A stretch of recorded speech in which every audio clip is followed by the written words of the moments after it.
know Donald J. Trump is the best choice for President of the United States. My fellow Americans, it is my honor to introduce the 45th and soon-to-be 47th President of the United States, Donald J. Trump. Prophetically, I think he's the 48th president. 48 is for order. You look at the book, The Divine Code, 2 volumes, The Divine Code and Encyclopedia of Numbers. You'll understand why 48 is his number. I don't think he'll be 47, even though all the merch is out there. You can keep them as a keepsake, but I believe he'll be 48th.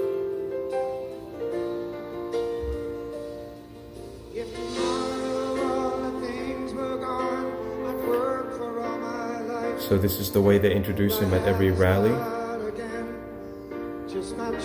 Almost like a church service. They get people into the spirit. The atmosphere is charged. And it's a great song.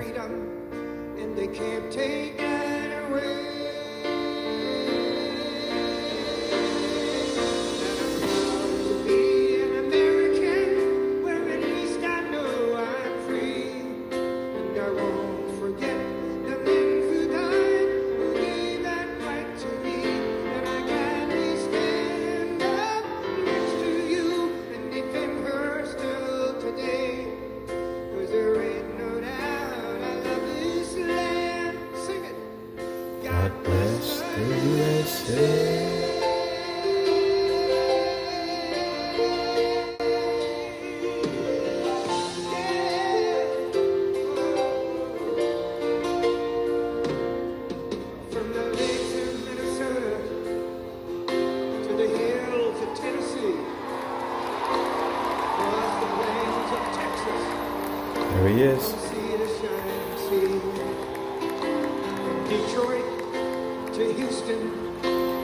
The man that the bullet couldn't kill. A set of stairs can stop Joe Biden. A virus can stop Joe Biden, but a bullet can't stop Donald Trump. The grace of God is on him.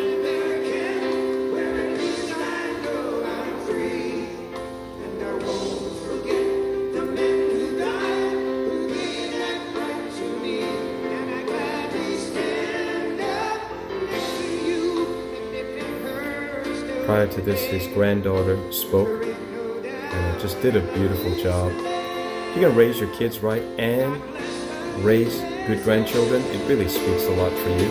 And I just don't see that on the left side. Right, the teleprompters come up.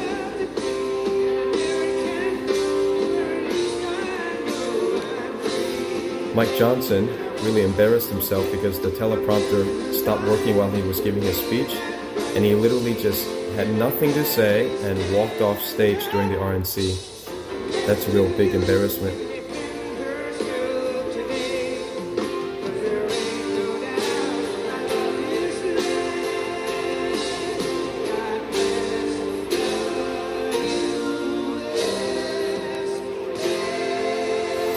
We're going to see the fulfillment of Isaiah 32 verse 5 very soon.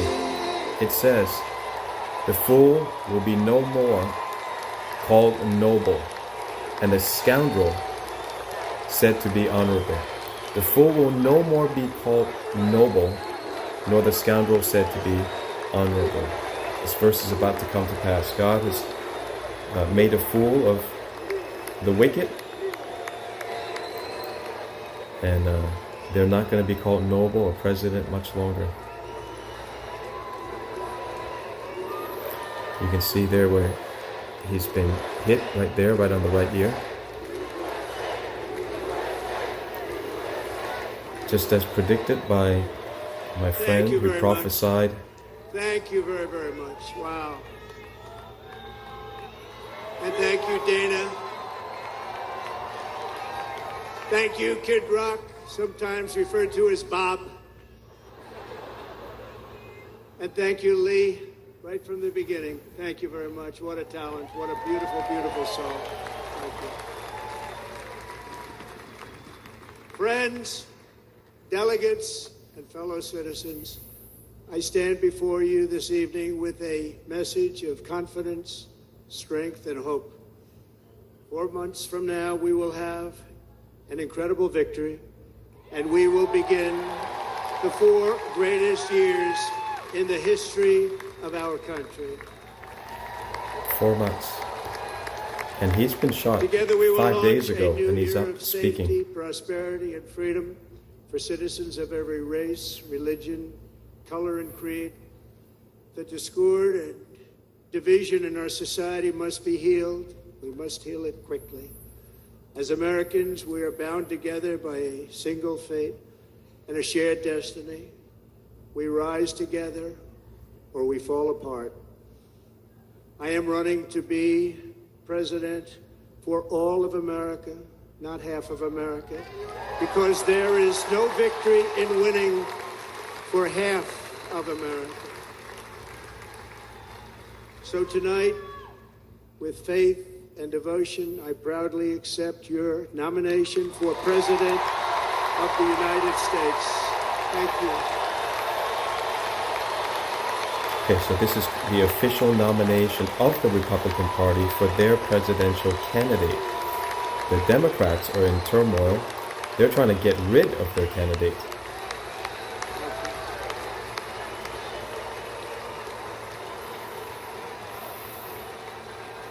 Thank you very much.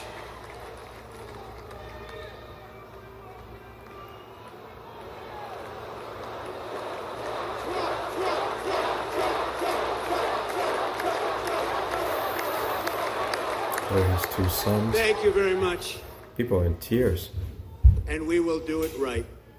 We're going to do it right. Let me begin this evening by expressing my gratitude to the American people for your outpouring of love and support following the assassination attempt at my rally on Saturday.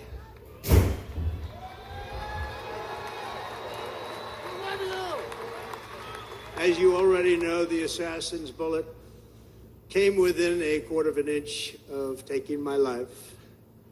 So many people have asked me, what happened? Tell us what happened, please.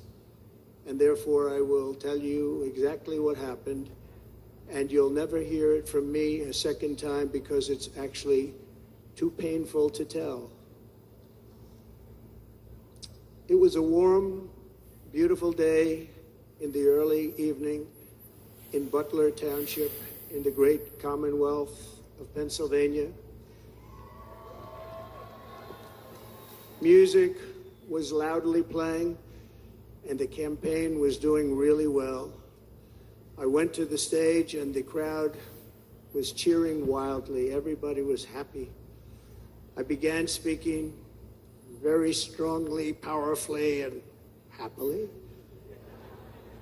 because I was discussing the great job my administration did on immigration at the southern border.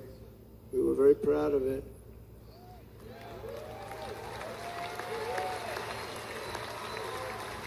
Behind me and to the right was a large screen that was displaying a chart of border crossings under my leadership.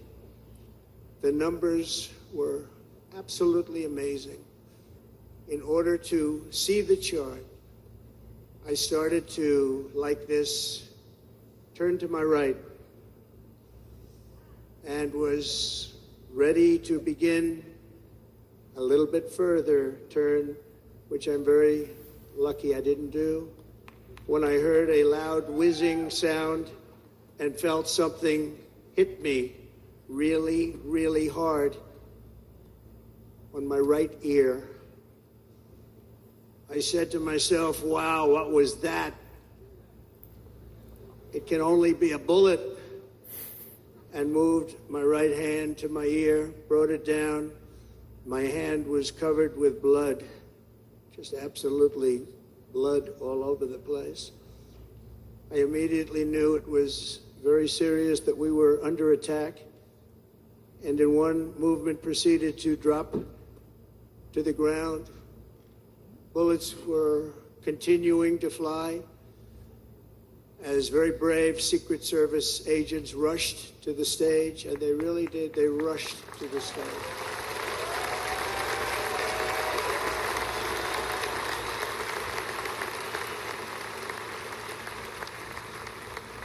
These are great people at great risk, I will tell you, and pounced on top of me so that I would be protected. There was blood pouring everywhere, and yet, in a certain way, I felt very safe because I had God on my side. I felt that. We felt that. That's what we've been praying for. That he would have a genuine relationship with the Lord. That he would get up a changed man. That he would be filled with the Holy Spirit. The amazing thing is that prior to the shot, if I had not moved my head at that very last instant, the assassin's bullet would have perfectly hit its mark, and I would not be here tonight. We would not be together. The most incredible aspect of what took place on that terrible evening in the fading sun was actually seen later. In almost all cases, as you probably know, and when even a single bullet is fired, just a single bullet, and we had many bullets that were being fired, crowds run for the exits or stampede, but not in this case. It's very unusual. Right. Right. This massive crowd of tens of thousands of people stood by and didn't move an inch. Yeah. In fact, many of them bravely, but automatically stood up looking for where the sniper would be. They knew immediately it was a sniper. And then began pointing at him. You can see that if you look at the group behind me. That was just a small group compared to what was in front. Nobody ran, and by not stampeding, many lives were saved. Right. But that isn't the reason that they didn't move. The reason is that they knew I was in very serious trouble. They saw it. They saw me go down. They saw the blood and thought, actually most did, that I was dead. They knew it was a shot to the head. They saw the blood. And there's an interesting statistic. The ears are the bloodiest part. If something happens with the ears, they bleed more than any other part of the body. For whatever reason, the doctors told me that. And I said, why is there so much blood? He said, it's the ears. They bleed more. So we learned something, but they just, this beautiful crowd, they didn't want to leave me. They knew I was in trouble. They didn't want to leave me. And you can see that love written all over their faces. Incredible people. They're incredible people. Bullets were flying over us, yet I felt serene. But now the Secret Service agents were putting themselves in peril. They were in very dangerous territory. Bullets were flying right over them, missing them by a very small amount of inches. And then it all stopped. Our Secret Service sniper, from a much greater distance and with only one bullet used, took the assassin's life, took him out. Yeah, so we now know it's not the two snipers that are famous on the roof, but two other snipers. I'm there not were 4 supposed teams to of be here snipers. tonight. Not supposed But the one to that's be here. farther took out the Thomas Crooks.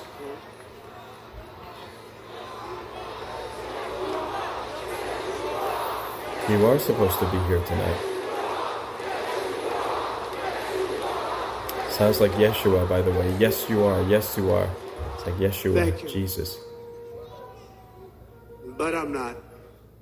And I'll tell you, I stand before you in this arena only by the grace of Almighty God. That's right. All of us stand here by the grace of Almighty God. If it wasn't for Jesus saving us, In none of us watching would the be here. reports over the last few days, many people say it was a providential moment.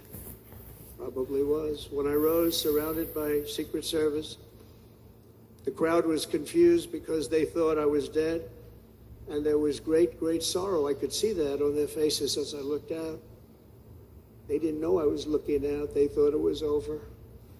but I could see it. I wanted to do something to let him know I was okay. Just like I Reagan. raised my right arm, looked at the thousands and thousands of people that were breathlessly waiting, and started shouting, "Fight, fight, fight."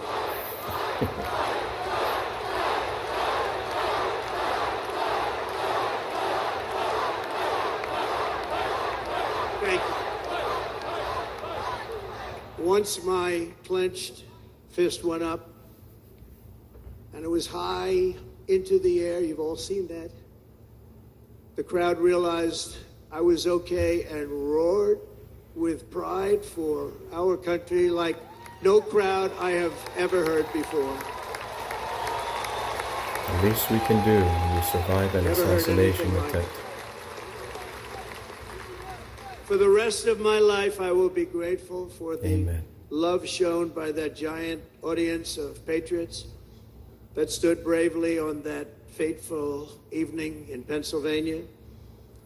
Tragically, the shooter claimed the life of one of our fellow Americans, Corey, comparator, unbelievable person, everybody tells me. Unbelievable. And seriously wounded, two other great warriors, spoke to them today. David Dutch and James Copenhaver, two great people. I also spoke to all three families of these tremendous people. Our love and prayers are with them and always will be. We're never going to forget them. They came for a great rally. They were serious Trumpsters, I want to tell you. They were serious Trumpsters and still are. But Corey, unfortunately, we have to use the past tense. He was incredible. He was a highly respected former fire chief, respected by everybody. Was accompanied by his wife, Helen, incredible woman. I spoke to her today, devastated. So amazing, And two huh? precious daughters. The bullet Lost grazed his by life, like this and just selflessly passed by acting him. as a human shield to protect them from flying bullets. He went right over the top of them and was hit. What a fine man he was.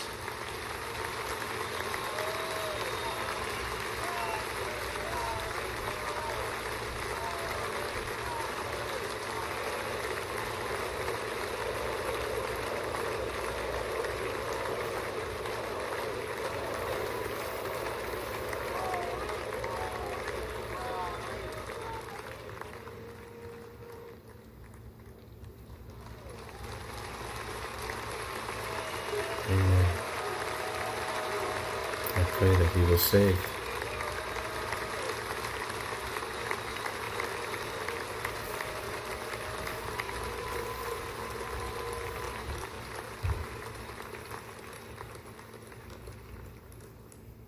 I want to thank the fire department and the family for sending his helmet, his outfit, and it was just something, and they're going to do something very special when they get it, but we did something which cannot match what happened, not even close. So But I am interesting. very We proud can to say that over the past few days, we've raised $6.3 million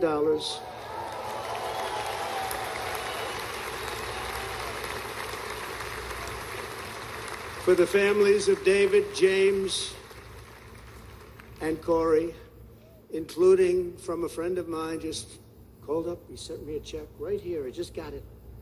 $1 million from Dan Newland. Thank you, Dan.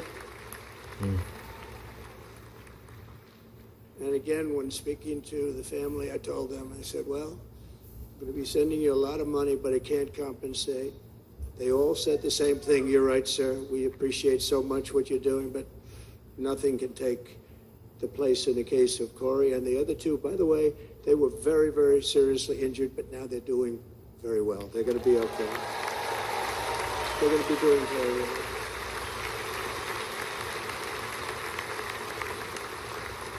They're warriors. So now I ask that we observe a moment of silence in honor of our friend Corey.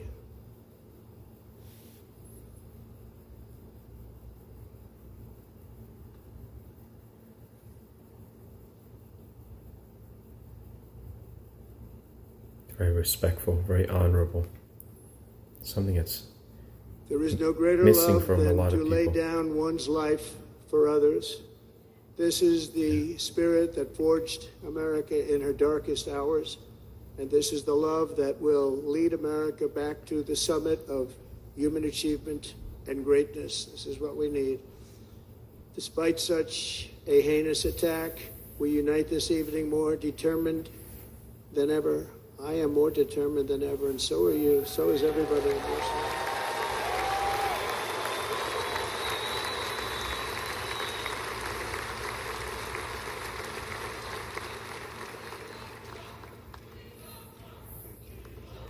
Thank you very much.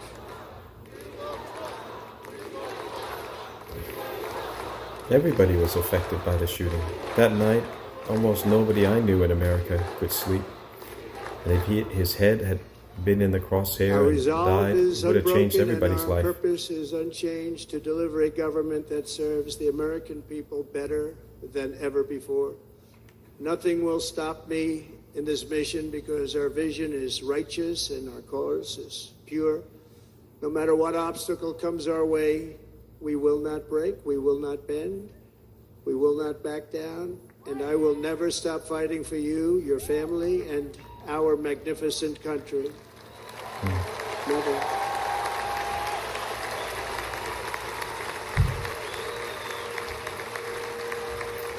And everything I have to give with all of the energy and fight in my heart and soul, I pledge to our nation tonight. Thank you very much. I pledge that to our nation.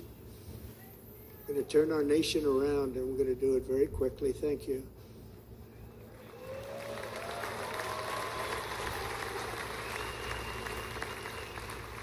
This election should be about the issues facing our country and how to make America successful, safe, free, and great again.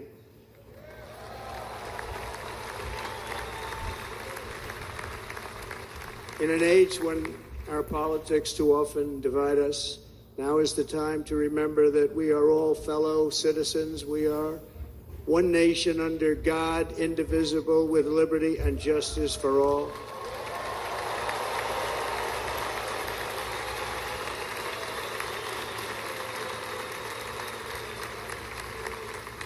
And we must not criminalize dissent or demonize political disagreement, which is what's been happening in our country lately at a level that nobody has ever seen before. In that spirit, the Democrat Party should immediately stop weaponizing the justice system and labeling their political opponent as an enemy of democracy. Especially since that is not true. In fact, I am the one saving democracy for the people of our country.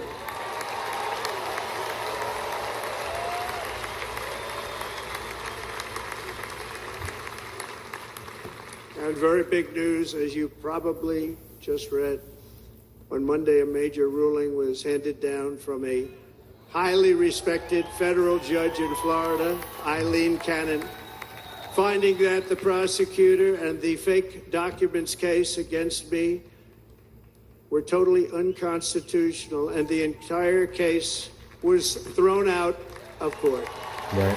And that fulfills another part of the prophecy. Thrown out of court. He's an agent of justice, and all these legal issues are going to come to a dead halt, but he's got to stay on If Democrats justice. want to unify our country, they should drop these partisan witch hunts, which I have been going through for approximately 8 years. And they should do that without delay and allow an election to proceed that is worthy of our people. We're going to win it anyway, but worthy of our people.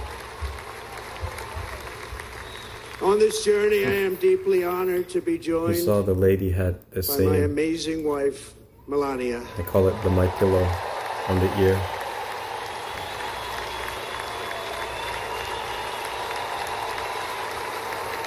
Melania wearing red today. J.D. Vance wearing red. His wife wearing red. I'm wearing red. That wasn't coordinated. And Trump wearing red. And Melania, thank you very much. You also did something really beautiful, a letter to America calling for national unity, and it really took the Republican Party by surprise. I will tell you, it was beautiful.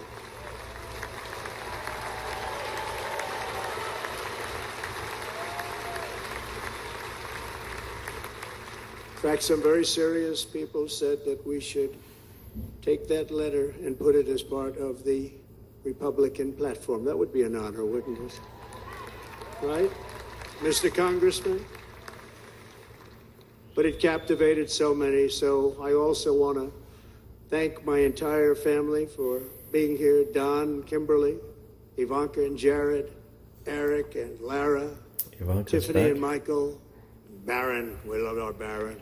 Yes. There's Ivanka. And of course, my 10 wonderful grandchildren. You saw a few of them up there on my lap before. There's the VP pick, J.D. Vance. And how good was Dana? Was Dana good? I mean, was he good? Dana's the CEO of He was UFC. on probably the only vacation he's had in about, maybe ever, because he works, but about 10 years with his wife, very far away. I won't tell you where, but very, very far away, beautiful place. And my people called, and he said, I won't be able to do it. This is many, many years. I promised my wife I can't do it. And they came in, they said, Dana won't be able to do it, because he was my first, second, and third choice. I said, well, that's too bad, but I understand he's away, and it's good. It's good for him. And that was it. About 30 minutes later, she came back in, sir, Dana just called. He's going to do it. And his wife, she said, you can't turn him down. You just can't do it. You have to go. That's a good wife. That's a good wife. Can't do it without a good wife. So he got on a plane. He got here a little while ago. Now he's going to get on the plane in a little while, and he's going to go back home to his wife. But they're great, and I just want to thank her and him and their whole family, because that's not easy. And Kid Rock, same thing. Called, he said, I want to be a part of it. I want to be a part, because, Kid does his great song, Big, Big Monster song. I had no idea. He became a friend of mine over the last 10 years. And he's amazing. Everyone loves him. I didn't even know how big he was. He has rallies, 35, 40,000 people he gets every time he goes out. I think he's making so much money, he doesn't know what the hell to do with it. You want to know? And then we have my other friend, and I've known him so long, and we took that song, and it was a big success, but we made that. I saw a chart of great songs to America. That was #1 on the chart recently, #1. So that's Lee Greenwood, a very special, beautiful person. He's a beautiful man. But they all wanted to be here. They called. And how about the Hulkster? How good was he? Is he? Where is he? Boy, oh boy.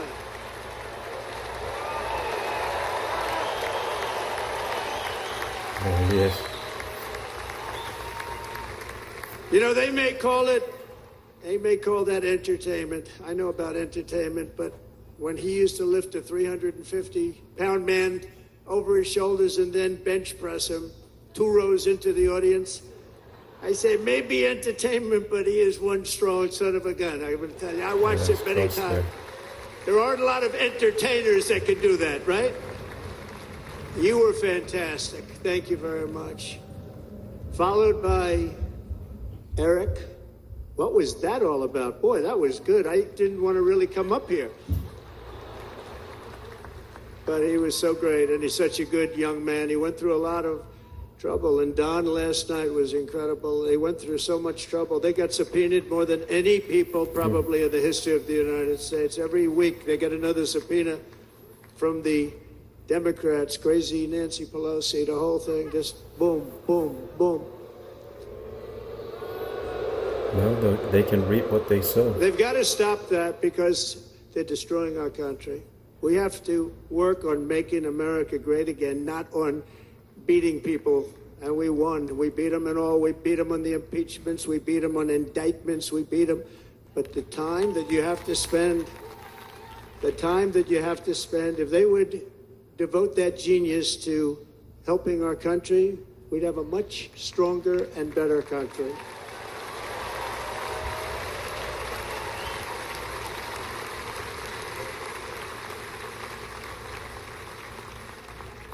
And Jason, the biggest star in country music. Jason, thank you for being here. Jason, thank you very much. Jason Aldean, he's good.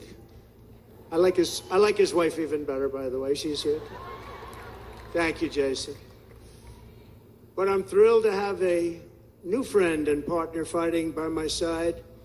The next Vice President of the United States, the current Senator from Ohio, J.D. Vance, and his incredible wife, Usha.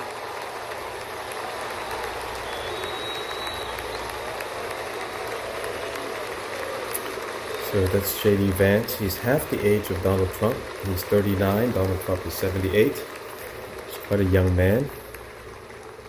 He's going to be a great Vice President. He's going to be great. He'll be with this country and with this movement, greatest movement in the history of our country, Make America Great Again.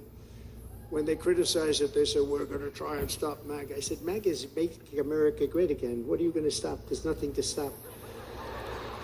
Then they say, oh, that's right. It's very tough to fight it. And all of the people that did try and fight it have failed.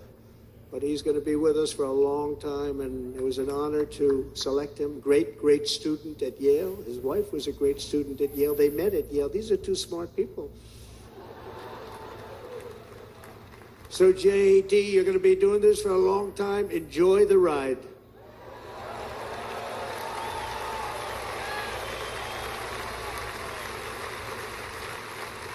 And a very special thank you to the extraordinary people of Milwaukee and the great state of... Oh, there they are. There they are. That's... You are so easy to spot. There's the cheese. Wisconsin's and Green known Bay's for going to have a cheese good team curds. this year, right? They're going to have a Green good Bay Packers. They're going to have a good team. Most of the audience doesn't like it, but it's true. You're going to have a very good team this year. And by the way, Wisconsin, we are spending over $250 million here creating jobs and other economic development all over the place. So I hope you will remember this in November and give us your vote. I am trying to buy your vote. I'll be honest about that. The only honest politician. And I promise we will make Wisconsin great again. We're going to make it. Thank you, Mr. Governor. Thank you very much. Thank you. I'm here tonight to lay out a vision for the whole nation. To every citizen, whether you're a young or old man or woman, Democrat, Republican, or independent, black or white, Asian or Hispanic, I extend to you a hand of loyalty and of friendship. Together we will lead America to new heights of greatness like the world has never seen before. We were right there in the first term. We got hit with COVID. We did a great job. Nobody knew what it was, but nobody's ever seen an economy pre-COVID. And then we handed over a stock market that was substantially higher than just prior to COVID. Coming in, did a great job. Never got credit for that. We got credit for the war and defeating ISIS and so many things, the great economy, the biggest tax cuts ever, the biggest regulation cuts ever, the creation of Space Force, the rebuilding of our military. We did so much. We did so much. Right to try, right to try. All these things are in my book, Trump's Pro-Christian Accomplishments. It's the only book Amazon has banned, 52 by the way. years. Somebody's terminally ill. And hopefully there's nobody in this audience, but it does happen a lot. They're terminally ill and they can't use our new space age drugs and other things that we are way ahead. We have the greatest doctors in the world, the greatest laboratories in the world, and you can't do it. They've been trying to get that approved for 52 years. Wasn't that easy? The insurance companies didn't want to do it. They didn't want the risk. The labs didn't want to do it because if it didn't work, people are pretty far down the line toward death. They didn't want to do it. The doctors didn't want to have it on their records, so I got everybody into an office. 52 years they tried. Sounds simple, but it's not. And I got them to agree that somebody that needs it will, instead of going to Asia or Europe or someplace, or if you have no money, going home and dying, just die. We got them to sign an agreement, agree to it, where they're not going to sue anybody. They're going to get all of this stuff. They're going to get it really fast. And what's happened is we're saving thousands and thousands of lives. It's incredible. Right to try. It's a great feeling. Under our leadership, the United States will be respected again. No nation will question our power. No enemy will doubt our might. Our borders will be totally secure. Our economy will soar. We will return law and order to our streets, patriotism to our schools, and importantly, we will restore peace, stability, and harmony all throughout the world. But to achieve this future, we must first rescue our nation from failed and even incompetent leadership. We have totally incompetent leadership. This will be the most important election in the history of our country. Under the current administration, we are indeed a nation in decline. We have an inflation crisis that is making life unaffordable, ravaging the incomes of working and low-income families, and crushing, just simply crushing our people like never before. They've never seen anything like it. We also have an illegal immigration crisis, and it's taking place right now as we sit here in this beautiful arena. It's a massive invasion at our southern border that has spread misery, crime, poverty, disease, and destruction to communities all across our land. Nobody's ever seen anything like it. Then there's an international crisis, the likes of which the world has seldom been part of. Nobody can believe what's happening. War is now raging in Europe and the Middle East. A growing specter of conflict hangs over Taiwan, Korea, the Philippines, and all of Asia. And our planet is teetering on the edge of World War III. World War III. And It's this the will Red be Horse. a war like no other war because of weaponry. The weapons are no longer army tanks going back and forth shooting at each other. These weapons Nothing's are going to stop the war. obliteration. It's time for a change. This administration can't come close to solving the problems. They're going to try very hard to very start World War tough, III before very fierce people. the They're election. fierce people. And we don't have fierce people. We have people that are a lot less than fierce, except when it comes to cheating on elections and a couple of other things. Then they're fierce. Then they're fierce.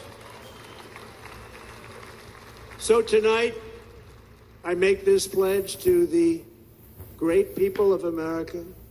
I will end the devastating inflation crisis immediately, bring down interest rates, and lower the cost of energy. We will drill, baby, drill. This speech is basically like the Trump rally, by the way. Nothing new other than the assassination story, the assassination attempt story, which failed, but obviously would have left his whole family shaken up. And it will change a man when you face Can you death. believe what they're doing? But by doing that, we will lead a large-scale decline in prices. Prices will start to come down. Energy raised it. They took our energy policies and destroyed them. Then they immediately went back to them, but by that time, so much was lost.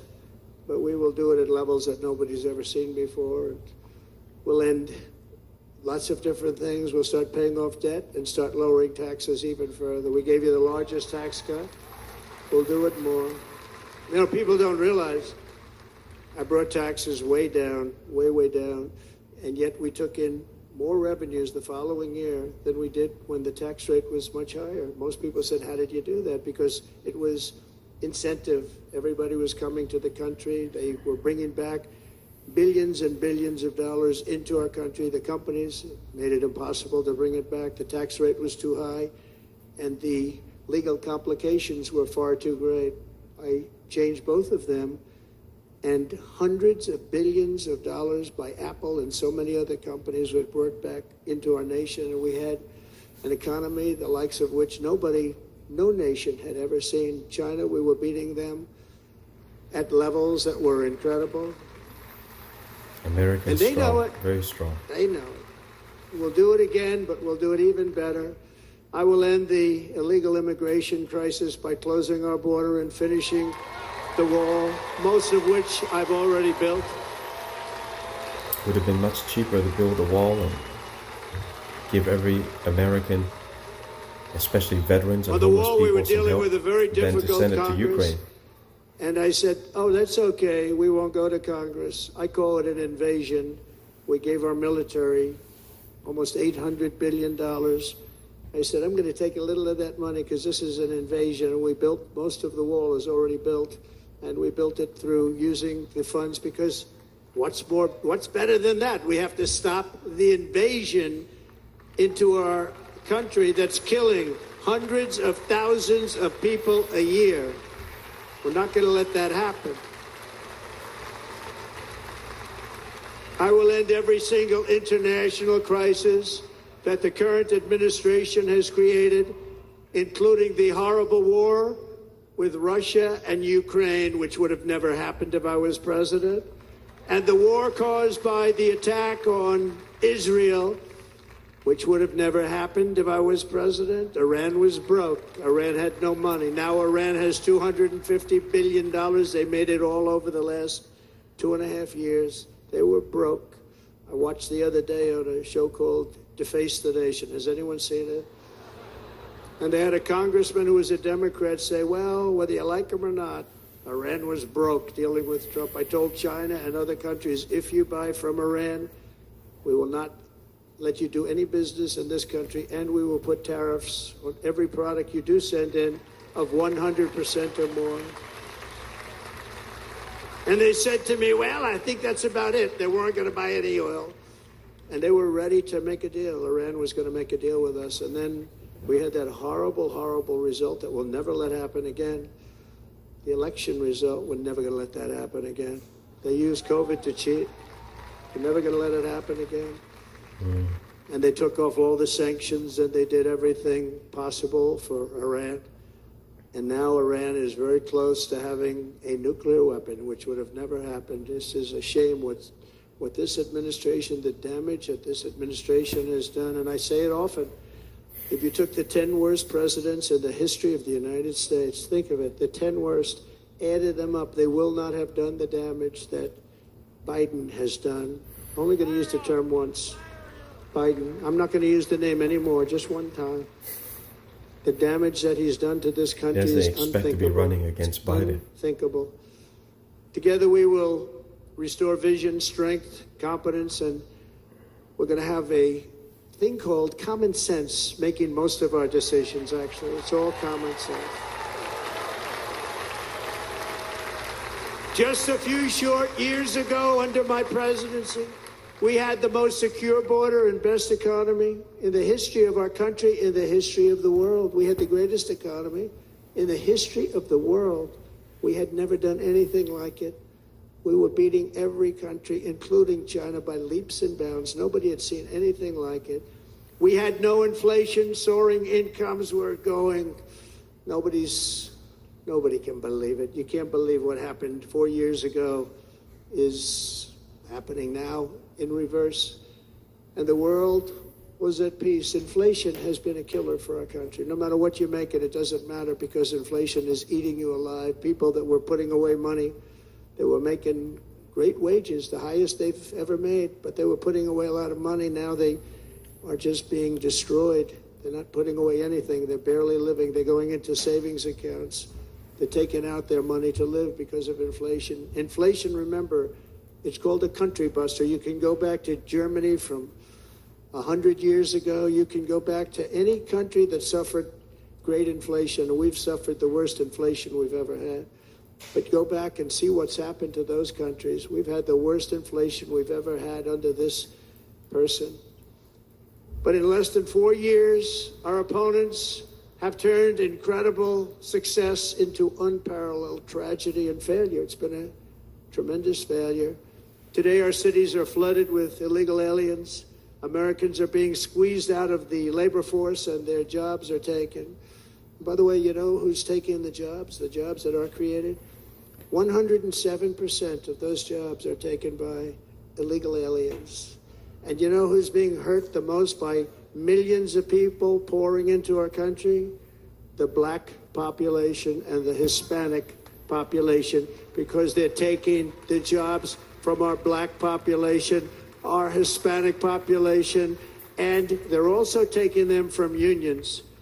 The unions are suffering because of it. Thank you. Thank you. I like you too. Thank you very much.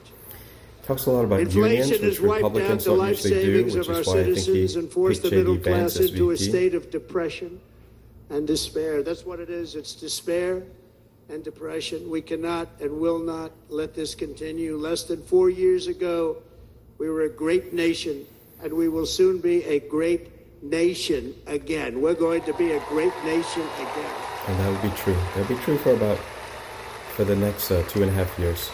It's not going to be a collapse, no U.S. dollar turning digital yet. But they're working on that. I'll tell you how they're going to do that. Every disaster we are now enduring will be fixed, and it will be fixed very, very quickly. So tonight, whether you've supported me in the past or not, I hope you will support me in the future, because I will bring back the American dream. That's what we're going to do. You don't even hear about the American dream anymore. With great humility, I am asking you to be excited about the future of our country. Be excited. Be excited. Yeah, revival, great awakening, prosperity. It will last, but in the biblical timelines, it'll last about 2 years in his administration. The news reports, look at all of those big networks. Look at them. They're all here. But every one of them has said this could be the most organized, best run, and most enthusiastic convention of either party that they've ever seen. Every single one. Well, since the assassination attempt, people have galvanized around Trump. It's true, and there's love in the room. There's great love in the room. Genuine love, genuine support for a man who kissed death. So I better finish strong, otherwise we'll blow it, and we can't let that happen. Now, this was great. All of the great people that spoke, and everybody hit a home run. I mean, there's not one that I can think of where I said, oh, gee, that wasn't great. Every single person. I refuse to be the only one. Don't do that to me. They're already getting ready. See, I gave them an idea. Now, this was a great convention. This was, I think we're actually going to go home and miss it. You know, usually with a first of all, look at these crowds. You'd never have this at a convention. Look at these crowds. Huge. Huge. Make America great again, right there. Love. It's about love. This week, the entire Republican Party has formally adopted an agenda for America's renewal, and you saw that agenda. And it's very short compared to the long, boring, meaningless agendas of the past, including the Democrats. They write these things that are hundreds of pages long, and they never read them after they're done. In their case, fortunately, they don't read them because they're pretty bad. It's a series of bold promises that we will swiftly implement when you give us a Republican House. And Mr. Speaker, thank you very much. We have our great Speaker of the House with us tonight. Mr. Speaker, thank you very much. It's Mike Johnson. Thank you.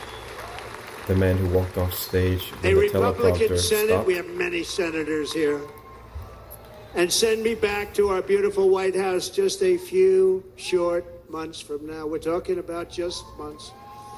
It can't come fast enough. We have to get it done. 6 months. 6 months. First, we must get economic relief to our citizens. Starting on day one, we will drive down prices and make America affordable again. We have to make it affordable. It's not affordable. People can't live like this. Under this administration, our current administration, groceries are up 57%, gasoline is up 60 and 70%, mortgage rates have quadrupled. And the fact is, it doesn't matter what they are because you can't get the money anyway. Can't buy houses. Young people can't get any financing to buy a house. The total household costs have increased an average of $28,000 per family under this administration. Republicans have a plan to bring down prices and bring them down very, very rapidly. By slashing energy costs, we will in turn reduce the cost of transportation, manufacturing, and all household goods. So much starts with energy. And remember, we have more liquid gold under our feet than any other country by far. We are a nation that has the opportunity to make an absolute fortune with its energy. We have it, and China doesn't. Under the Trump administration, just 3.5 years ago, we were energy independent. But soon, we will actually be better than that. We will be energy dominant and supply not only ourselves, but we will supply the rest of the world with numbers that nobody has ever seen, and we will reduce our debt, $36 trillion. We will start reducing that, and we will also reduce your taxes still further. Next, and by the way, they want to raise your taxes 4 times, think of it. And all my life I grew up watching politicians. I always loved politics, I guess. I was on the other side. I'd watch and they were always talking about, we will give you a tax cut. We will give you a tax cut. My whole life I was watching, I will give you a tax cut, right, Mr. Congressman? That's all they talked about. This is the only administration that said, we're going to raise your taxes by 4 times what you're paying now, and people are supposed to vote for them? I've never heard it. You're paying too much. We're going to reduce your taxes still further. We gave you the biggest one, as I said. We're going to give you more, and it's going to lead to tremendous growth. We want growth in our country. That's what's going to pay off our debt. By the way, you can follow me on Telegram. There's constant notifications there, as you can see. Incredible waste of taxpayer dollars that is fueling the inflation crisis. They've spent trillions of dollars on things having to do with the Green New Scam. It's a scam. And that's caused tremendous inflationary pressures in addition to the cost of energy. And all of the trillions of dollars that are sitting there not yet spent, we will redirect that money for important projects like roads, bridges, dams, and we will not allow it to be spent on meaningless green new scam ideas. They are scams. Every time they promise to buy back my electricity from solar in Australia, and I will end the they pay less than they promised. Mandate on day one. Always been a scam, and it didn't do as it never does as it promises.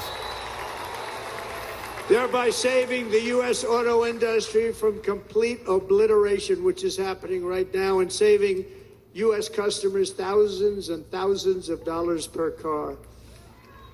And the electric car never goes as far as they advertise. And right now, as we speak, recharge and recharge. Large factories just started are being built across the border in Mexico. So with all the other things happening on our border, and they're being built by China to make cars and to sell them into our country.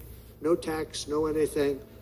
The United Auto Workers ought to be ashamed for allowing this to happen. And the leader of the United Auto Workers should be fired immediately. And every single auto worker, union and non-union, should be voting for Donald Trump, because we're going to bring back car manufacturing and we're going to bring it back fast.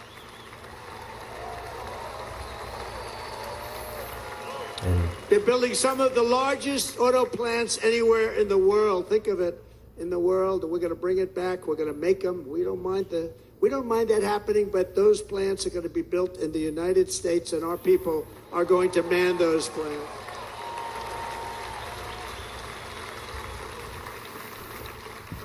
And if they don't agree with us, we'll put a tariff of approximately 100 to 200% on each car, and they will be unsellable in the United States. We have long been taken advantage of by other countries. And think of it, oftentimes these other countries are considered so-called allies. They've taken advantage of us for years. We lose jobs, we lose revenue, and they gain everything and wipe out our businesses, wipe out our people. I stopped it for 4 years, I stopped it. And we're really ready to make changes like nobody had seen before. And remember, the USMCA, I got rid of NAFTA, the worst trade deal ever made, and replaced it with USMCA, which is, they say, the best trade deal ever made. Actually, probably the best trade deal was the deal I made with China, where they buy $50 billion worth of our product. They were buying nothing. They buy $50 billion worth. They had to. But I don't even talk about it because of COVID. I don't even mention it, frankly, because of what happened with the China virus.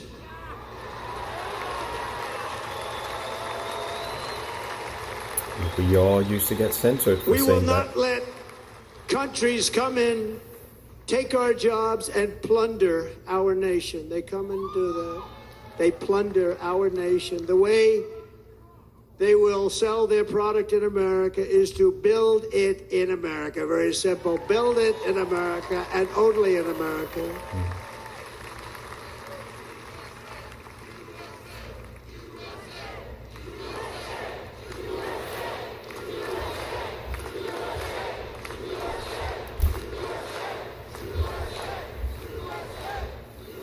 And this very simple formula, and Congress has to go along with us, and they will. This very simple formula will create massive numbers of jobs. We will take over the auto industry again, and many, many hundreds of thousands of jobs. We lost so many jobs over the years. If you go back 20, 25 years, they've stolen, going to China and Mexico, about 68% of our auto industry manufacturing jobs. We're going to get them all back. We're going to get them all back, every one of them. It's going pretty strong. It's 11:25 Eastern Standard Time. Biden's asleep by now. Tax cuts for workers that include something else that's turned out to be very popular, actually. Here it's very popular in this building and all those hotels that I saw that are so nice. I'm staying in a nice one. It's called no tax on tips. No tax on tips. Very popular idea. No tax on tips. He's really appealing to the workers in many, many ways in the speech, in his VP selection, and in this policy. No tax on tips. A lot of American workers depend on tips. I got that by having dinner recently in Nevada, where we're leading by about 14 points. Hello. I'll see you there very soon, everybody. And we're having dinner at a beautiful restaurant in the Trump building on the Strip, and it's a great building, and the waitress comes over. How's everything going? Really nice person. How's everything? Oh, sir, it's so tough. The government's after me all the time on tips, tips, tips. I said, well, they give you cash. Would they be able to find them? She said, actually, and I didn't know this, she said, very little cash is given. It's all put right on the check. And they come in and they take so much of our money, it's just ridiculous, and they don't believe anything we say. And they've just hired, as you know, 88,000 agents to go after them even more. Again, Telegram, find my last name, Cioccolanti. And I said, we're very active there. We this think shows it's the level a lot of safer than WhatsApp and even Signal. They pay millions of dollars. They don't report it to her, the intelligence agencies. Would you be happy if you had no tax on tips? She said, what a great idea. I got my information from a very smart waitress. That's better than spending millions of dollars. And everybody loves it. Waitresses and caddies and drivers and everybody's a large group of people that are being really hurt badly. They make money, let them keep their money. I'm going to protect Social Security and Medicare. Democrats are going to destroy Social Security and Medicare because all of these people, by the millions they're coming in, they're going to be on Social Security and Medicare and other things, and you're not able to afford it. They are destroying your Social Security and your Medicare. Under my plan, incomes will skyrocket, inflation will vanish completely, jobs will come roaring back, and the middle class will prosper like never, ever before, and we're going to do it very rapidly. Yeah, Trump can do it. He runs those organizations very well. those hotels, resorts, But golf no courses. hope or dream we have He's an for excellent leader America can in succeed business. unless we stop the illegal immigrant invasion, the worst that's ever been seen anywhere in the world. There's never been an invasion like this anywhere. Third world countries would fight with sticks and stones not to let this happen. The invasion at our southern border, we will stop it, and we will stop it quickly. You heard Tom Homan yesterday. Tom Homan, put him in charge and just sit back and watch.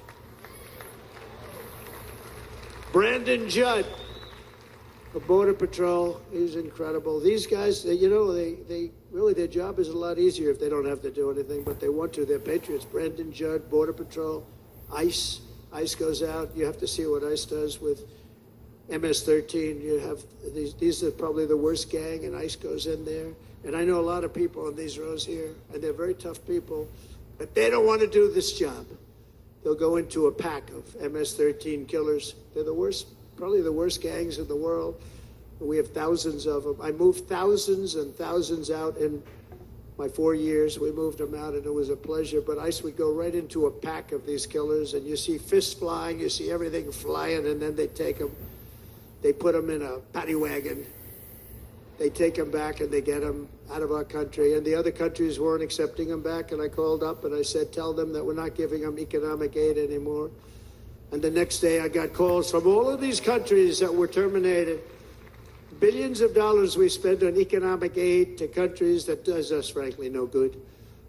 And the next day I was called by everybody. I couldn't take all the calls. Sir, what's the problem? I said, you won't take your killers back that you sent in caravans into America. You won't take them back. Well, sir, if you'd like us to, we would give very serious consideration to doing that. And within 24 hours, they were being taken back. For years and years, when I first came in, they said President Obama tried to get him to go back, and they wouldn't accept him. They'd put planes on the runway so you couldn't leave the plane. They'd close the road so you couldn't take the buses. They'd all have to turn back. As soon as I said no more economic aid of any kind to any country that does that, they called back and they said, Money sir, it would be our great honor to take MS-13. We love them very much. Money and military threats. Very We love basic, them very very simple. much, sir. We'll take them back. And prayer, you really At need the to heart pray. of the Republican platform is our pledge to end this border nightmare and fully restore the sacred and sovereign borders of the United States of America, and we're going to do that on day one.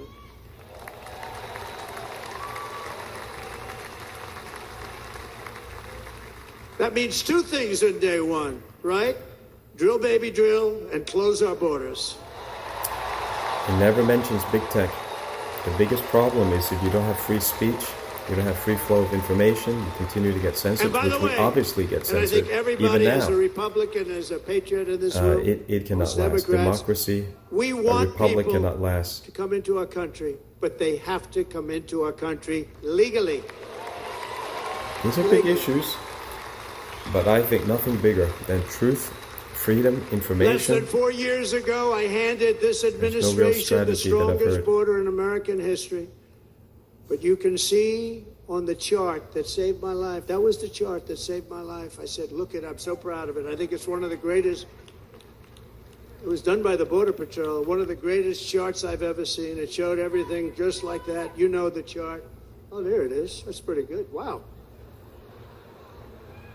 Last time I put up that chart, I never really got to look at it. Still got a But sense without of humor that chart- about them trying to kill him. I would not be here today.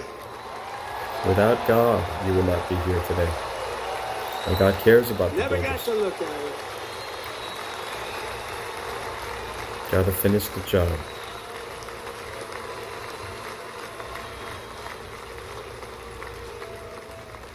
I said, you got to see this chart. I was so proud of it. And by the time I got to there, I never got to see it that day. But I'm seeing it now, and I was very proud. And if you look at the arrow in the bottom, that's the lowest level, the one on the bottom, heavy red arrow. That's the lowest level of illegal immigrants ever to come into our country in recorded history, right there. Right there. That's what he's pointing to. And that was my last week in office. And then you see what happened after I left. Look at the rest. And if you go out a little bit further, it's getting to be a little bit old, but I love it anyway, right? but you can go much higher with those numbers. Look what happened right after that. The invasion began. We had the opposite. We stopped the invasion, but the invasion that we stopped was peanuts by comparison to what happened after I left. Look at what happened after I left. They took over our country. We ended all catch and release.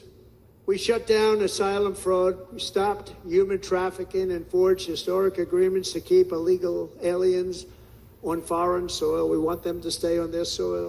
Under the Trump administration, if you came in illegally, you were apprehended immediately and you were deported. You went right back. The current administration terminated every single one of those great Trump policies that I put in place to seal the border. I wanted a sealed border. Again, come in, but come in legally. You know how unfair it is? So many people, hundreds of thousands of people, have been working for years to come into our country. And now they see these people pour into our country at levels that are unprecedented. It's so unfair. And we're not going to do it. We're not going to stand for it. They suspended wall construction, ended remain in Mexico. We had a policy, remain in Mexico. You think that was easy to get from the Mexican government? But I said, you must give it to us. If you don't give it to us, there will be repercussions. And they gave it to us. But not easy. Canceled our Safe Third agreements. Demolished Title 42, implemented nationwide catch and release. That's catch and release, where we catch them and release them into our country. We catch them and release them into Mexico. There's a slight difference. And took 93, this is the previous administration, 93 executive actions to throw open our border to the world. The entire world is pouring into our country because of this very foolish administration. The greatest invasion in history is taking place right here in our country. They are coming in from every corner of the earth, not just from South America, but from Africa, Asia, the Middle East. They're coming from everywhere. They're coming at levels that we've never seen before. It is an invasion indeed, and this administration does absolutely nothing to stop them. They're coming from prisons. They're coming from jails. They're coming from mental institutions and insane asylums. You know, the press is always on me because I say this. Has anyone seen Silence of the Lambs? The late, great Hannibal Lecter. He'd love to have you for dinner. That's insane asylums. They're emptying out their insane asylums. And terrorists are coming in at numbers that we've never seen before. Bad things are going to happen. Yeah. Meanwhile, our crime rate is going up while crime statistics all over the world are going down because they're taking their criminals and they're putting them into our country. A certain country, and I happen to like the president of that country very much, but he's been getting great publicity because he's a wonderful shepherd of the country. He says how well the country's doing because their crime rate is down. And he said he's training all of these rough people. They're rough. He's training them. And I've been reading about this for 2 years. I think, oh, that's wonderful. Let's take a look at it. But then I realized he's not training them. He's sending all of his criminals, his drug dealers, his people that are in jails, he's sending them all to the United States. And he's different in that he doesn't say that. He's trying to convince everybody what a wonderful job he does in running the country. Well, he doesn't do a wonderful job. And by the way, if I ran one of the countries, many countries from all over, I would be worse than any of them. I would have had the place totally emptied out already.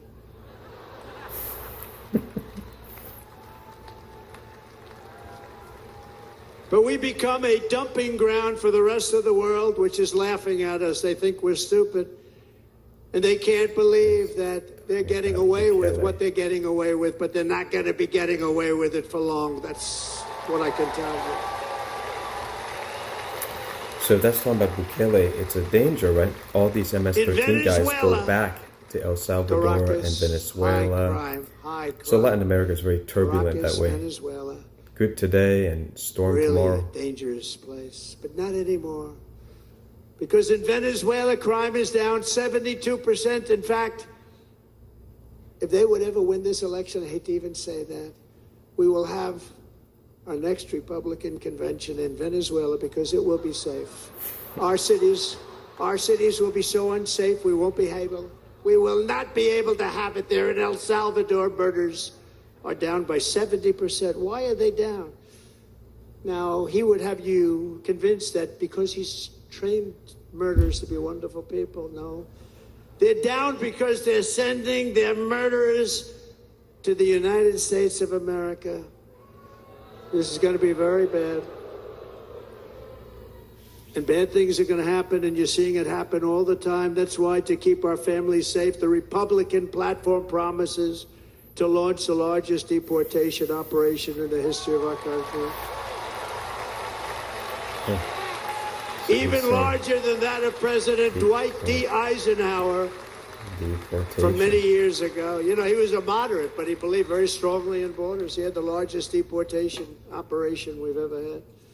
Just recently, I spoke to the grieving mother of Jocelyn Nungary, a wonderful woman, a precious 12-year-old girl from Houston who last month was tied up, assaulted, and strangled to death after walking to the convenience store just a block away from her house.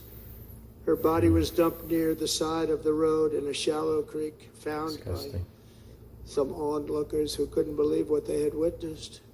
Charged with Jocelyn's heinous murder are 2 illegal aliens from Venezuela who came across our border, were in custody, and were then released into the country by this horrible, horrible administration that we have right now. I also met recently with the heartbroken mother and sister of Rachel Morin. Rachel was a 37-year-old mom of 5 beautiful children who was brutally raped and murdered while out on a run. She wanted to keep herself in good shape. It was very important to her. She was murdered. The monster responsible first killed another woman in El Salvador before he was led into America by the White House. This White House let them in. He then attacked a 9-year-old girl and her mother in a home invasion in Los Angeles before murdering Rachel in Maryland. Traveled all throughout the country, doing tremendous damage. Rachel's mother will never be the same. I spent time with her. She will never be the same.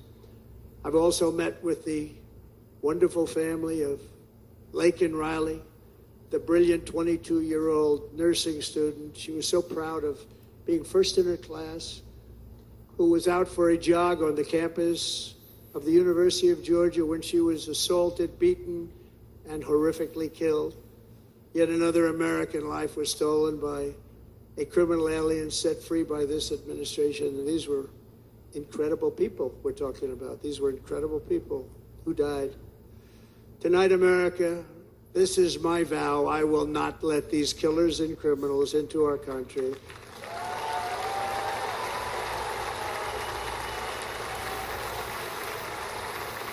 Very sad. Very sad. I will keep our sons and daughters safe. As we bring security to our streets, we will help bring stability to the world. I was the first president in modern times to start no new wars. You know, we were the toughest, we were the most respectful. And you saw this. Hungry, strong country, run by a very powerful, tough leader, tough guy. Press doesn't like him because he's tough.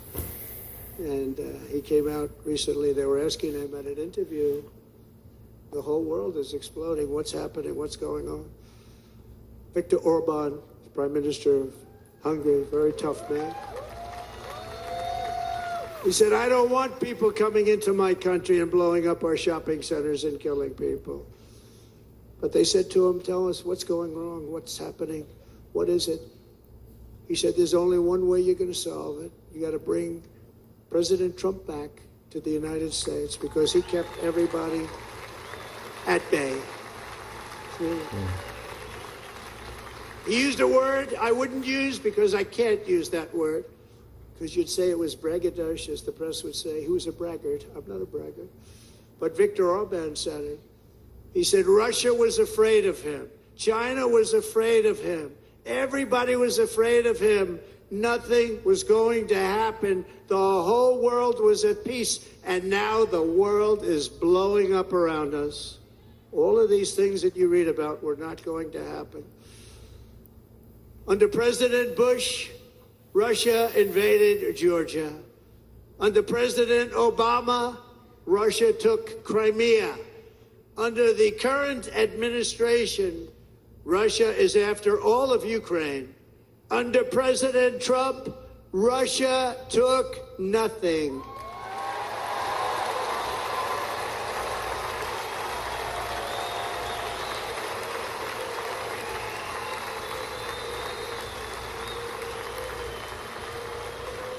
We defeated 100% of ISIS in Syria and Iraq, something that was said to take 5 years, sir. It'll take 5 years, sir. We did it in a matter of a couple of months. We have a great military. Our military is not woke. It's just some of the fools on top that are woke.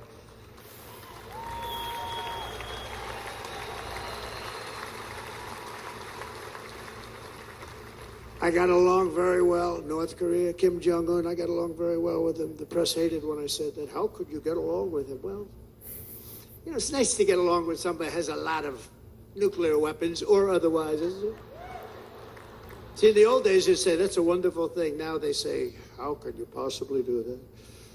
But no, I got along with him, and we stopped the missile launches from North Korea. Now North Korea is acting up again, but when we get back, I get along with him.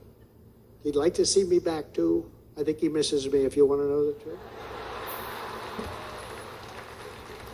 Our opponents inherited a world at peace and turned it into a planet of war. We're in a planet of war. Look at that attack on Israel. Look at what's happening with Ukraine. The cities are just bombed out.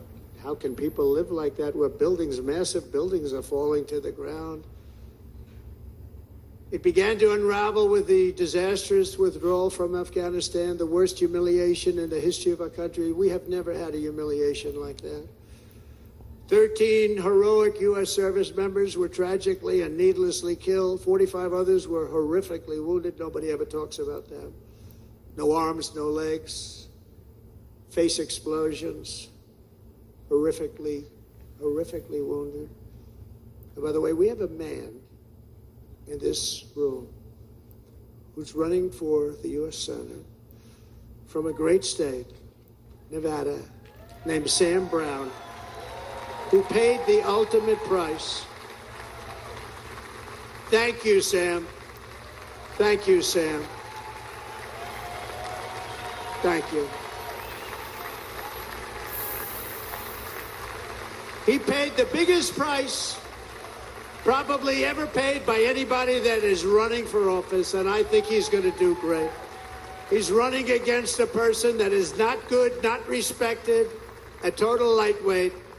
But Sam, I think, paid, really, we were talking about it with some of the senators that are working so hard for Sam, but he paid the biggest price of any senator ever to run for the Senate. I don't think anybody's ever what he did. He was a real hero, a really great person. And he's running, and I hope that everybody gets out and votes for Sam Brown.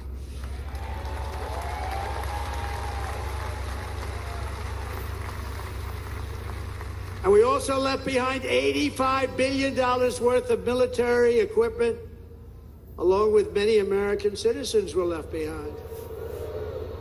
Many American citizens. Emboldened by that disaster, Russia invaded Ukraine. They saw this group of people that were incompetent. We took the soldiers out first. No, we're going to take the soldiers out second. If they would have followed my plan, we had a great plan. But the plan only kicked in if they did everything perfectly. And they weren't doing things perfectly, so we said it doesn't kick in. You know, 18 months in Afghanistan, we didn't have one, so they were killing them left and right, snipers. And I spoke to the head of the Taliban. You've heard this story. Abdul, still there, still the head of the Taliban.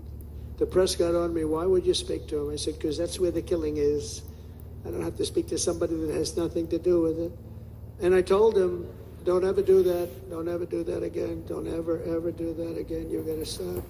Because during the Obama administration, many great people and soldiers, a lot of soldiers were being killed from long distance.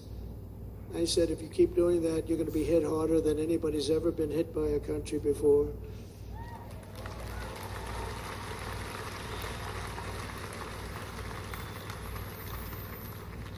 And he said, I understand, Your Excellency. He called me Your Excellency.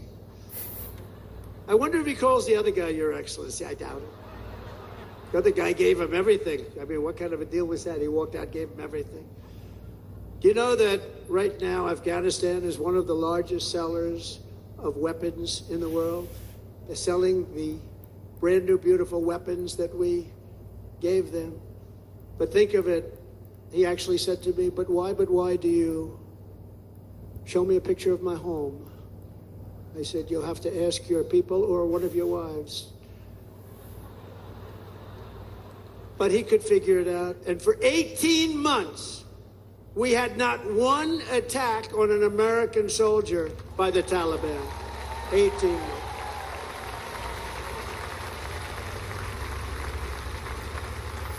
His negotiations just work. It's just a master. And then we had that horrible day where soldiers were killed. I was not there because of a ridiculous election. But we had that horrible attack. And they also gave up Bagram, one of the biggest bases anywhere in the world, air bases anywhere in the world, the longest runways, most powerful, hardened, thickened runways. We gave it up. And I liked it, not because of Afghanistan. I liked it because of China. It's 1 hour away from where China makes their nuclear weapons. And you know who has it now? China has it now. We were keeping that. And now China is likewise circling Taiwan, and Russian warships and nuclear submarines are operating 60 miles off the coast in Cuba. Do you know that? No, the press refuses to write about it. If that were me running this country and we had nuclear submarines in Cuba, I will tell you that the headlines every day would be, what's wrong with our president? You don't even hear this. You're not hearing about this. Russia has nuclear submarines and warships 60 miles away, Mr. Congressman, from Miami, by the way, happens to be here. Correct? In Cuba. That would not be stood for if it were somebody else. They don't want to mention it, but now maybe they will. And the entire world, I tell you this, we want our hostages back, and they better be back before I assume office, or you will be paying a very big price.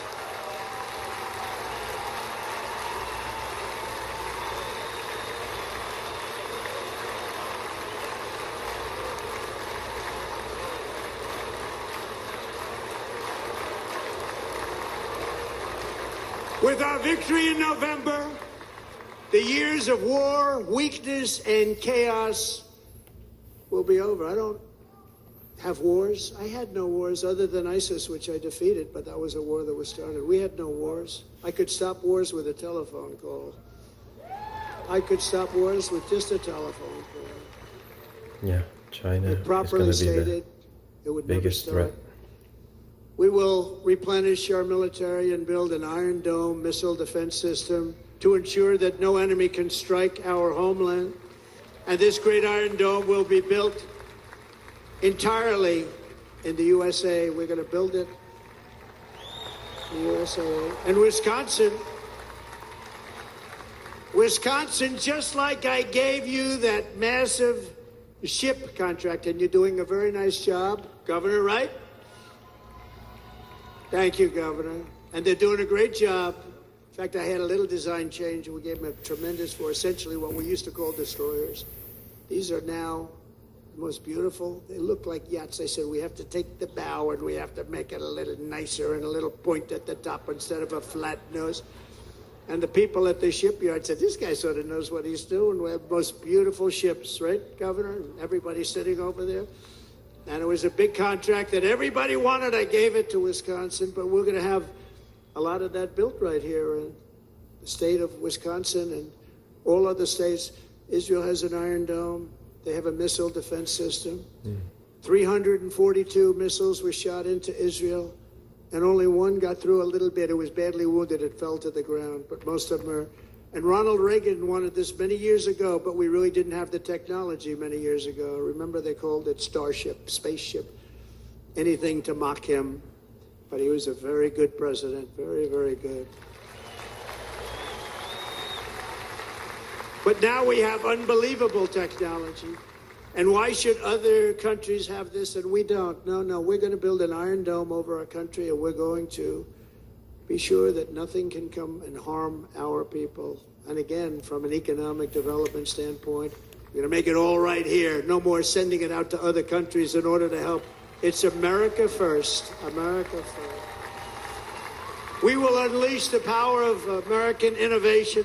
And as we do, we will soon be on the verge of finding the cures to cancer, Alzheimer's disease, and many other diseases. We're going to get to the bottom of it. You remember this gentleman that I don't want to mention other than one time I had to, because when you say the 10 worst, I had to do it. I didn't want anybody to be confused. But this man said, we're going to find a cure to cancer. Nothing happened. We're going to get to the cure for cancer and Alzheimer's and so many other things. We're so close to doing something great. But we need a leader that will let it be done. We will not have men playing in women's sports. That will end immediately.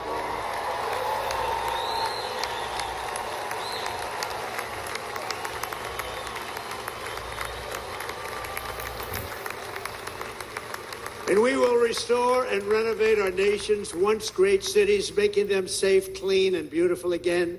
And that includes our nation's capital, which is a horrible killing field. So many things. They leave from Wisconsin, they go to look at the Washington Monument, they end up getting stabbed, killed, or shot.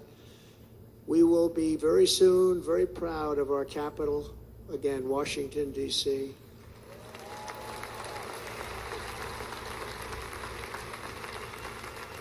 America is on the cusp of a new golden age, but we will have the courage to seize it. We're going to take it. We're going to make it a current. We're going to bring this into a golden age like never seen before. Remember this, China wants to do it. Japan wants to do it. All of these countries want to do it. We have to produce massive amounts of energy if we're going to produce the new.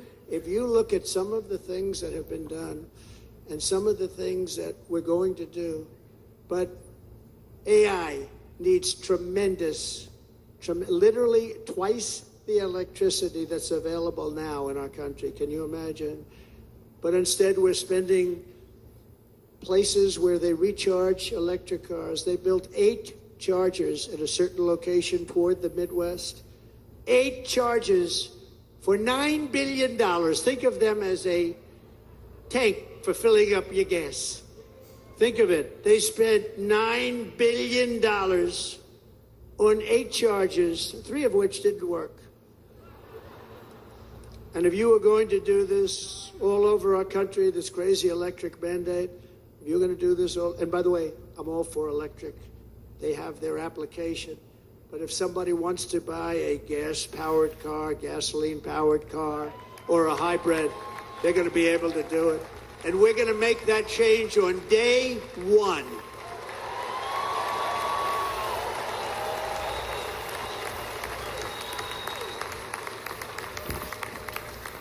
So to conclude, just a few short days ago, my journey with you nearly ended. We know that. And yet, here we are tonight, all gathered together, talking about the future, promise, and a total renewal of a thing we love very much. It's called America. We live in a world of miracles. None of us knows God's plan or where life's adventure will take us. I want to thank Franklin Graham for being here tonight. He's an outstanding man. He wrote me a note recently. I have a lot of respect for him. Sir, I love your storytelling. I think it's great in front of these big rallies. But sir, please do me one favor. It won't make any difference. Please don't use any foul language. I was a little embarrassed. He said, it won't make any difference. Actually, it does. The story's not quite as good, but I've been very good. The story is not quite as good, to be honest. I've got to have a little talk with Franklin, but he was great. He's a great gentleman. His father was so incredible, Billy Graham. My father used to love taking me to see Billy Graham. My father would take me to see Billy Graham at Yankee Stadium. He had the biggest rallies you've ever seen. He was a good rally guy, too. But he'd get up, and he was a fantastic guy. My father loved Billy Graham.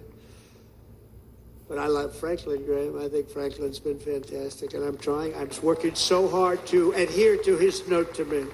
I'm working hard on it, Franklin.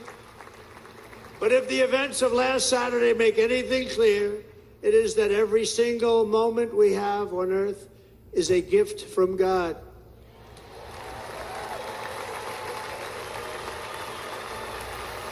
We have to make the most of every day for the people and for the country that we love. The attacker in Pennsylvania wanted to stop our movement, but the truth is the movement has never been about me. It has always been about you. It's your movement. It's the biggest movement in the history of our country by far. Can't be stopped. It can't be stopped. It has always been about the hardworking, patriotic citizens of America. For too long, our nation has settled for too little. We settled for too little. We've given everything to other nations, to other people. You've been told to lower your expectations and to accept less for your families. I am here tonight with the opposite message. Your expectations are not big enough. Not big enough. It is time to start expecting and demanding the best leadership in the world, leadership that is bold, dynamic, relentless, and fearless. We can do that. We are Americans. Ambition is our heritage. Greatness is our birthright. But as long as our energies are spent fighting each other, our destiny will remain out of reach, and that's not acceptable. We must instead take that energy and use it to realize our country's true potential and write our own thrilling chapter of the American story. We can do it together. We will unite. We are going to come together, and success will bring us together.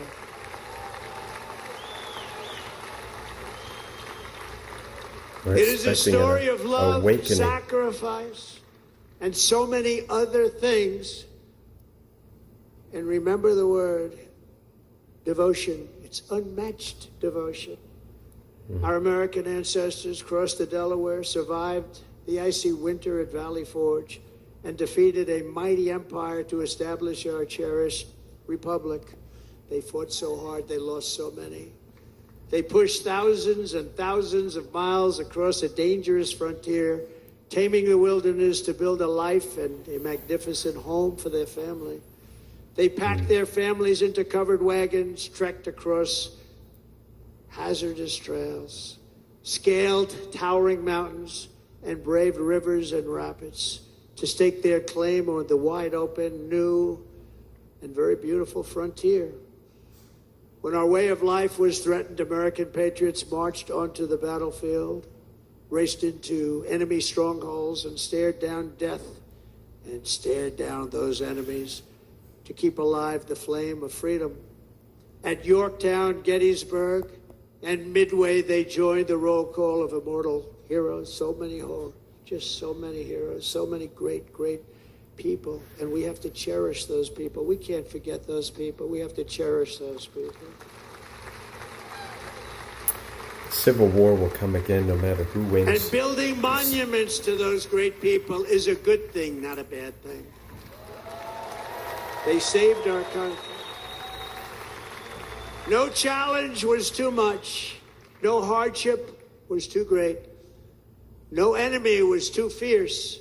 Together, these patriots soldiered on and endured, and they prevailed because they had faith in each other, faith in their country, and above all, they had faith in their God.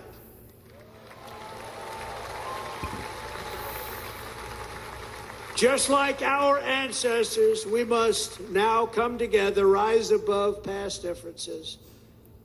Any disagreements have to be put aside and go forward, united as one people, one nation, pledging allegiance to one great, beautiful, I think it's so beautiful, American flag. Tonight I ask for your partnership, for your support, and I am humbly asking for your vote. I want your vote. It's going to make our country great again. Every day I will strive to honor the trust you have placed in me, and I will never, ever let you down. I promise that. I will never let you down. To all of the forgotten men and women who have been neglected, abandoned, and left behind, you will be forgotten no longer. We will press forward, and together we will win, win, win.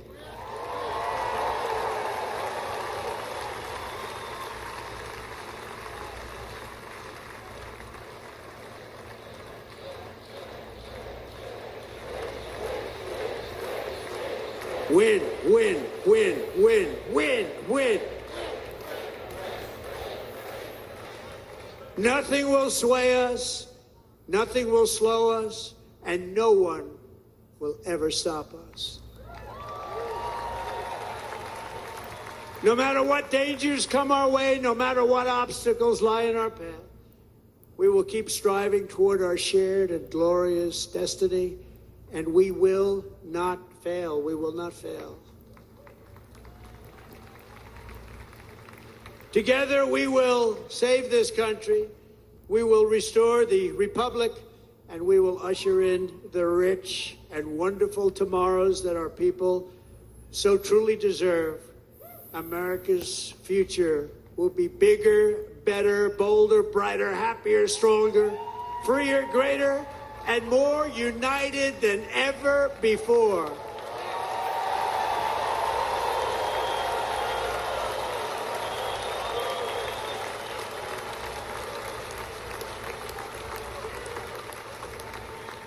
And quite simply put, we will very quickly make America great again.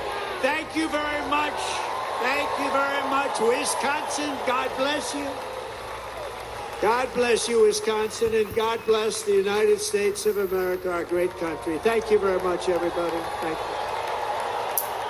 There you have it, the president accepting the nomination to be the Republican candidate for the 2024 November election.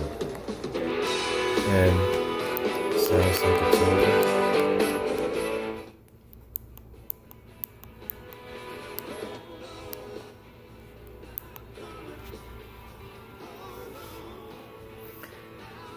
Okay, and Melania is joining him on the stage. I wrote their Telegram. The short handle is t.me/Cioccolanti, okay? Or you can just go to Telegram and type Steve Cioccolanti and find me. I think that's a safe way to communicate. Otherwise, you can go to Discover Church. Discover, not Discovery, Discover Church. .online. This is for our supporters. People want to be a partner, collaborator, inner circle. We can keep in touch that way no matter what they do to censor us. It's being joined by all the family. Make room for you to see this on the screen.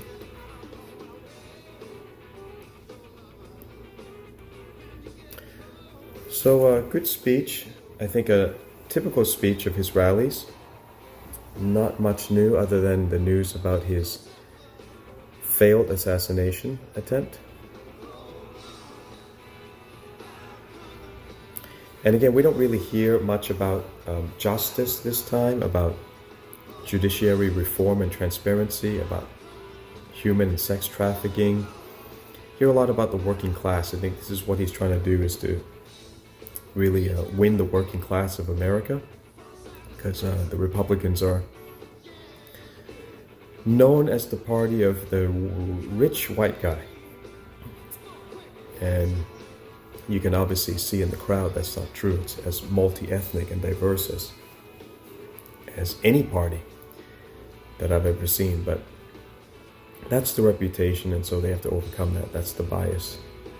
And that's what the Democrats constantly, the Democrats have brainwashed a lot of the ethnic population into believing that they will do better under a Democrat president. But 4 years we've seen the inflation, the drop in real earning and wages and all that. So anyway, that's the main Republican slant, is to take the economic route. I think it would have been better for him to take the justice route. That's why he's been harassed so much and so much injustice has come. And he's trying to play the the bigger man and just ignore it, but I think he really needs to talk about justice, and he really needs spirit-filled advice. No doubt about it. He needs biblical, spirit-filled advice around him. And I can see in this Republican National Convention that he has not received that. So we're praying that he is spirit-filled, that he's going to do things differently. It's not going to be same old, same old. And the CBDC, I don't think that's going to come yet, but I'm going to tell you how it's going to come, and I'll end with that.